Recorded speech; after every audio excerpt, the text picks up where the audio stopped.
రామ్ గారు నిర్వహిస్తున్న happy money visualisation 2.0 మీరు జాయిన్ అవ్వాలనుకుంటున్నారా? కింద నంబర్లని సంప్రదించండి. నమస్కారం శశికాంత్ గారు. నమస్తే నాగరాజు గారు. వాళ్ళ క్రెడిట్ కార్డ్ బాధితులు చాలామంది ప్రజల్లో మనం చూస్తూ ఉన్నామండి. సూసైడ్ అటెంప్ట్ వరకు వెళ్ళిపోయేటువంటి వాళ్ళని చూస్తున్నాం. వైఫ్ అండ్ హస్బెండ్ కానివ్వండి, పిల్లలతో సహా చచ్చిపోయేటువంటి వాళ్ళు కానివ్వండి, లేదంటే వాళ్ళ ఆఫీస్లోనే సూసైడ్ చేసుకున్నటువంటి వాళ్ళు ఉన్నారు. బయట ఎవరికి చెప్పకుండా సూసైడ్ చేసుకున్నటువంటి వాళ్ళు చాలామంది ఉన్నారు. Only credit card. సో దానివల్ల కలెక్షన్స్ చేసేటువంటి వాళ్ళు ఎవరైతే ఉంటారో ఎలా పడితే అలాగ మాట్లాడటం చేయటం చేస్తూ ఉన్నారు. ఎందుకు ఈ విధంగా జరుగుతుంది అంటే ఎందుకు అసలు అటువంటి వాటికి బానిసైపోయి దాని నుంచి బయటపడలేకపోవడానికి కారణం ఏంటి? అసలు చాలా కరెక్ట్ పాయింట్ తీశారు. భలే ప్రశ్న, ఇవాళ భలే టాపిక్ తీస్తారు నాగరాజు గారు. ముందుగా మిమ్మల్ని చాలా అభినందిస్తున్నాను ఈ టాపిక్ తీసినందుకు. Thank you. నేనేమంటాను అంటే నాగరాజు గారు, ఇప్పుడు ఈ క్రెడిట్ కార్డ్ అన్నది ఆ మనిషికి ఎందుకు ఇస్తున్నారో కూడా తెలియకుండా బ్యాంకులు ఇస్తున్నాయి. అయితే ప్రతి మనిషికి పొద్దున్న లెగిస్తే ఎన్నో సమస్యలు ఉంటాయి. ఒక మధ్యతరగతి వ్యక్తికి 1 లక్ష రూపాయలు అంటే చాలా పెద్ద అమౌంట్ నాగరాజు గారు. పిల్లలు ఫీజులు కట్టాలి, ఫీజులు కట్టగానే బుక్కులు అంటారు, బుక్కులు కొనగానే బట్టలు అంటారు, బట్టలు కొనగానే బస్సుకు కట్టాలంటారు. ఈ కంటిన్యూ ఎక్స్పెండిచర్ ఒక మనిషికి ఉండేసరికి, 2 పిల్లలు ఉండేసరికి, అందులో అద్దెంట్లో ఉండేసరికి వాళ్ళ జీతాలు, సాఫ్ట్వేర్ వాళ్ళు ఇప్పుడు పూర్ పీపుల్ అయిపోయారండి. ఒకప్పుడు సాఫ్ట్వేర్ అంటే రిచ్ పీపుల్ అనేది, సాఫ్ట్వేర్ అనేది ఇప్పుడు 2 లక్షలు వచ్చినా సరిపోవట్లేదు జీతాలు. 2 లక్షలు వచ్చినా 2 పిల్లలు ఉన్న వాళ్ళకి డబ్బులు సరిపోవట్లేదు. అయితే ఇదే అడ్వాంటేజ్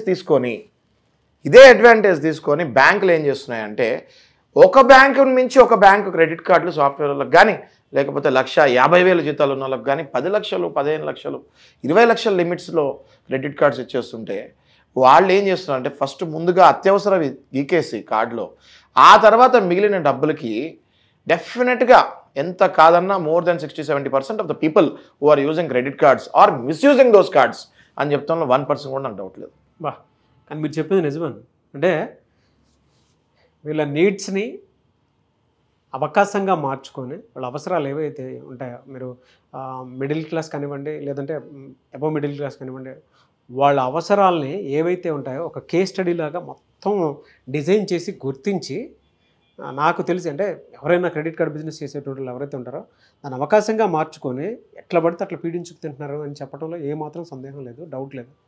ఎంతమందికి మేలు జరుగుతుంది అనేటువంటి విషయం పక్కన పెడితే దీనివల్ల జరిగేటువంటిది ఏంటి అని అంటే ఏం చెప్తారు? కరెక్ట్ అండి, మీరు చెప్పింది చాలా కరెక్ట్. అసలు ఈ టాపిక్ చాలా, మీరు ఎలా తీస్తారో తెలియదు కానీ చాలా ఇంపార్టెంట్ టాపిక్ ఇది. మా దగ్గర క్లయింట్స్ కూడా చాలామంది ఇట్లా బాధితులు వస్తున్నారు. వాళ్ళని మేము కూర్చోబెట్టి కౌన్సిలింగ్ చేసి నచ్చజెప్పి డిప్రెషన్ నుంచి బయటకు లాగి కొంచెం టైం ఇప్పించి కోర్టు ద్వారా బ్యాంకుల హెరాస్మెంట్ కాకుండా ప్రతి ఒక్కళ్ళు మా దగ్గరకు వచ్చి చెప్పుకునే కలెక్షన్ వాళ్ళ బాధలు భరించలేకపోతున్నాం. నేను కడతానికి రెడీ ఉన్నా సార్, 1 నెల రోజులు టైం ఇస్తే నేను కట్టగలుగుతాను సార్, 6 నెలలు టైం ఇస్తే మేము కట్టగలుగుతాం సార్, కట్టగలుగుతాము అని తెలిసిన వాళ్ళని కూడా కలెక్షన్ వాళ్ళు వాళ్ళ టార్గెట్స్ గురించి వీళ్ళని పీక్కు తింటూ ఉంటే ఆర్బీఐ దీని మీద 100% కరెక్ట్ యాక్షన్ తీసుకోవాలని కోరుకుంటాను. Okay, first credit card, personal loans, business loans ఎవరికి, in fact home loans and mortgage loans కూడా ఎవరికి ఇవ్వాలి ఎవరికి ఇవ్వకూడదు అన్నది ఆర్బీఐ గైడ్లైన్స్ ఉంటాయి. గైడ్లైన్స్ ప్రకారం ఇంత సంపాదించే వాళ్ళకి ఇంత లోన్ అమౌంట్ ఇవ్వాలి అని ఉంటుంది. క్లుప్తంగా మాట్లాడుకుందాం నాగరాజు గారు, చాలా సీరియస్ సబ్జెక్ట్ ఇది. అవును సార్, అవును. ఒక మనిషి 1 లక్ష రూపాయలు సంపాదిస్తే ఆయన ఈఎంఐ ఎంత కట్టగలుగుతాడు అన్నది ఒక బడ్జెట్ అనాలిసిస్ అని ఉంటుంది. బడ్జెట్ అనాలిసిస్ అని ఒకటి ఉంటుంది. అది ఎవరు చేస్తారు? క్రెడిట్ డిపార్ట్మెంట్స్ చేస్తాయి. ప్రతి బ్యాంకులో ఒక క్రెడిట్ డిపార్ట్మెంట్ ఉంటుంది. ఆ క్రెడిట్ డిపార్ట్మెంట్ బడ్జెట్ అనాలిసిస్ చేసి ఈ వ్యక్తి 1 లక్ష రూపాయలు సంపాదిస్తున్నాడు, ఈ వ్యక్తికి ఆల్రెడీ ఇన్ని లోన్స్ ఉన్నాయి, 10,000 కంటే ఈఎంఐ ఎక్కువ కట్టలేడు, కాబట్టి నేను ఇంత అమౌంట్ కంటే ఎక్కువ ఇవ్వలేను అని చెప్పేసి ఒక బ్యాంకు ఒక నిర్ధారణకు వస్తుంది. బ్యాంకు నిర్ధారణకు వచ్చిన తర్వాత ఓకే అని చెప్పి 3 లక్షలు 4 లక్షలు రిలీజ్ చేసేవాళ్ళు. ఇది ఇంతకు ముందు జరిగే సంగతి. అప్పుడేంటి, వాడు కట్టుకునేవాడు. అవును, వినోదారో కస్టమరో క్లయింటో ఏం పిలిచినా ఆ సామాన్యుడు కట్టేవాడు ఈఎంఐ. ఇప్పుడు ఏమైపోయింది, 1 లక్ష రూపాయలు శాలరీ పడుతుంది అకౌంట్లో. ఫర్ ఎగ్జాంపుల్ సాఫ్ట్వేర్ ఎంప్లాయీస్ తీసుకుందాం, 1 లక్ష రూపాయలు పడుతుంది శాలరీ అకౌంట్లో. ఫస్ట్కి ఏమీ చెకింగ్ చేయకుండా వాడికి 20 లక్షలు 30 లక్షలు క్రెడిట్ కార్డులు. ఒక్క క్రెడిట్ కార్డులో 30 లక్షలు ఉన్నది 1 లక్ష రూపాయలు 2 లక్షల జీతం ఉన్న వాళ్ళకి ఇస్తే వాళ్ళకి అట్లాంటి క్రెడిట్ కార్డ్స్ ఒక 5-6 ఉంటే అది ఎంత అవుతుంది నాగరాజు గారు? 1.5 కోటి అవుతుందా? అవన్నీ కూడా ఆ బిజినెస్ అని ఈ బిజినెస్ అని మీరు చూస్తే software employees 90% software employees other source of income మీద పడుతున్నారు.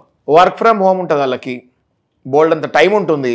దానివల్ల వాళ్ళు ఏం చేస్తున్నారంటే అదర్ సోర్స్ ఆఫ్ ఇన్కమ్ మీద పడుతున్నారు. వాళ్ళకి వచ్చే 2 లక్షలు లేకపోతే 1,50,000 జీతము లేకపోతే 3 లక్షల జీతము ఆ వచ్చినట్టు వేరే ఖర్చులకు వెళ్ళిపోయి ఈ క్రెడిట్ కార్డులన్నీ వాడేసి 2 కోట్లు 3 కోట్లు majority of the software employees ఆ డబ్బంతా తీసుకెళ్ళి రియల్ ఎస్టేట్లో పెడుతున్నారు.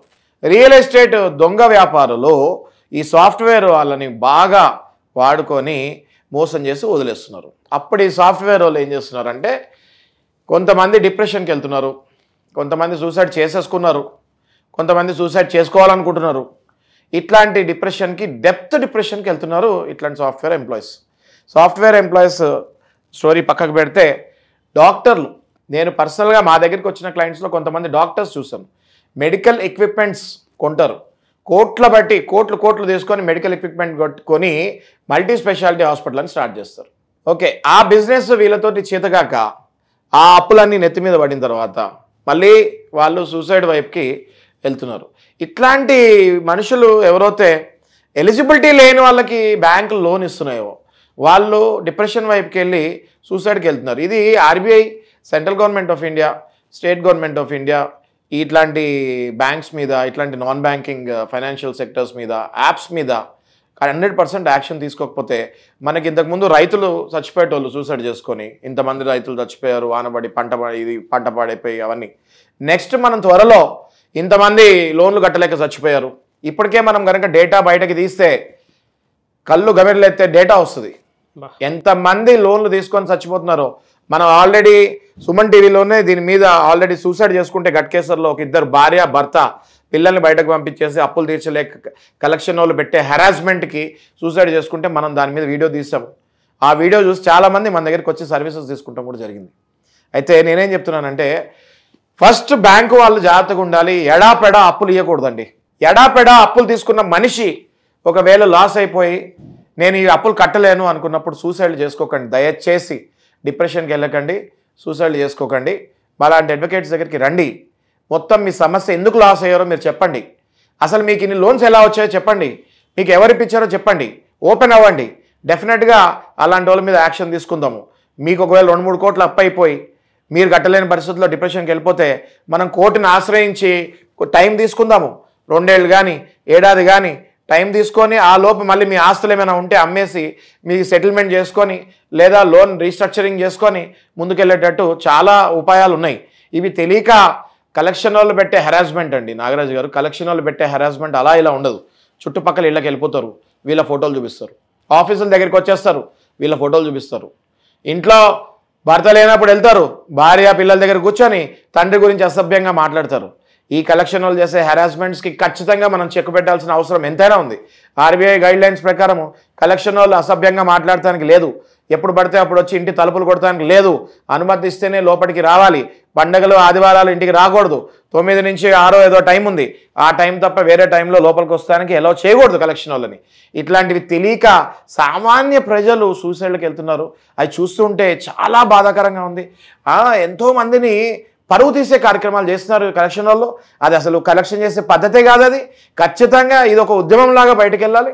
చాలామంది నా దగ్గరికి ఏడ్చుకుంటూ వస్తున్నారు, భార్య భర్త చిన్న పిల్లలతోటి. సార్ కలెక్షన్ వాళ్ళు వచ్చి ఇట్లా అసభ్యంగా మాట్లాడుతున్నారు, మాకు బతకాలని లేదు, మా చుట్టాలందరికీ ఫోన్లు చేసి మా గురించి అసభ్యంగా చెప్పారు, మా ఫోటోలు పంపిస్తున్నారు. ఇట్లా చాలామంది సఫర్ అవుతున్నారు నాగరాజు గారు. వాళ్ళు చూసుకుంటే నా దగ్గర more than 50% of the clients ఈ లోన్స్ బాధితులే ఉన్నారంటే మీరు నమ్మాలి. డెఫినెట్గా సార్ మీరు చెప్పినట్లు. సో చాలామంది మాత్రం అంటే మీకు కనుక క్రెడిట్ కార్డ్ వాటికి సంబంధించినటువంటి ఏదైనా సరే ఇష్యూ నడుస్తుంది, దాని నుంచి మేము బయటపడలేకపోతున్నాం అనుకునేటువంటి ఆలోచన కనుక మీకు ఉంటే శశికాంత్ గారిని మీరు అప్రోచ్ అవ్వచ్చు సార్. 100% అండి నాగరాజు గారు. ఎందుకంటే మన సుమన్ టీవీ చూసి లాస్ట్ టైం చాలామంది వచ్చారు, వాళ్ళకి మనం టైం ఇప్పించాము. వాళ్ళు మళ్ళీ ఆ టైంలో వేరేవి అమ్ముకొని సెటిల్మెంట్కి వెళ్ళారు బ్యాంక్స్ దగ్గర నుంచి. మనిషి చచ్చిపోకుండా బతుకుతాం ఇంపార్టెంట్ అండి. అన్నిటికంటే ఇంపార్టెంట్ బతుకుతాం ఇంపార్టెంట్. ఎవరైనా అంటే ఫీడ్బ్యాక్ కోసం అయినా సరే అంటే మా పరిస్థితి ఇది అని లైవ్లోకి వచ్చి మీరు చెప్పాలనుకున్నటువంటి వాళ్ళని సార్ రావచ్చు, ఖచ్చితంగా రావచ్చు. సో ఆ విధంగా సరే మీరు అప్రోచ్ అవ్వచ్చు. Anyway sir, thank you so much Shashikant గారు. Thank you.